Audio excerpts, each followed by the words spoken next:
Hello， 大家好，我是龟爷。那我们在做模型的时候呢，为了让模型看起来更有层次、更明显，所以通常我们会在装甲的沟槽去上墨线。过去呢，因为我们用这个小机器做面漆的时候呢，会选择用这个珐琅漆来上墨线。那多余的部分呢，就会用那个X20，像这种X20或打火机来去除。那如果是用 AV 的水性漆来当成面漆呢，该用什么方法来上墨线？那我们今天呢就准备了2种，第一种就是传统型的，就是这个墨线液，那一样用X20去去除。那另外第二种呢，就是我用这个 Gain Wash， 就是这个做这个做旧花用的然后用水，这是水，纯水来做去除。那我选择了那个套件上面呢，我会喷上这个 Model Air， 这是青绿色。那一般在做 AV7 的那个上墨线的时候呢，建议都是直接上亮光器，所以我会上这一罐的亮光器。那其实如果没有上呢，大概其实这边就可以直接讲结论了，就是会比较容易就是会被刮掉了。当然如果说你放比较久，其实就还可以。但是我建议呢，如果你为了怕底基被去除的话，最好还是向下亮光器，这边就会直接这样子做。那我们来比较这2种方法，哪一种方法是比较适用的？那我们就开始吧 ，Go！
好了，那我们上完墨线了，那先从第一个开始讲好了。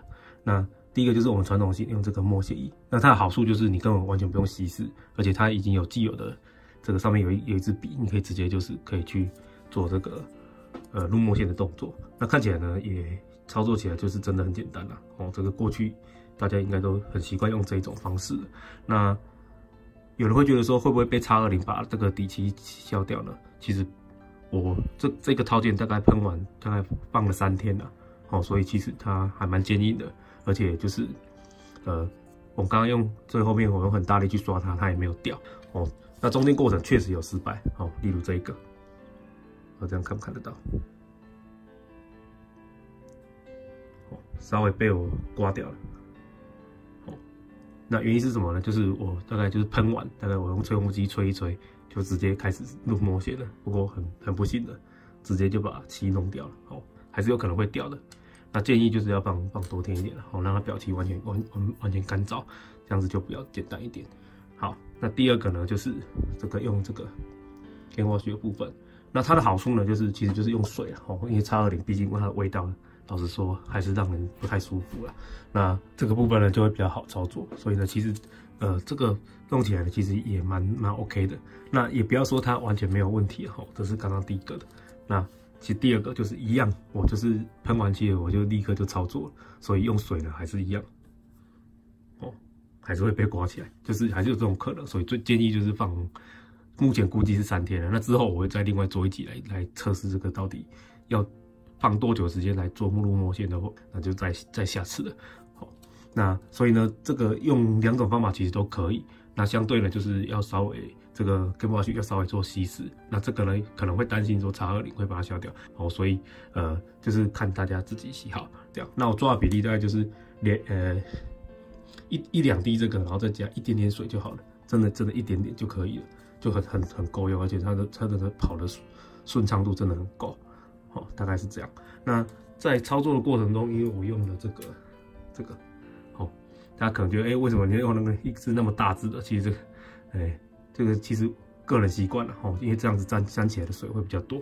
那其实你也可以用比较细的哦，就是你勾线可以用这个，像这种极细的哦，你直接在沟槽上面啊，所以你在你的表面上就不会那么多余的气。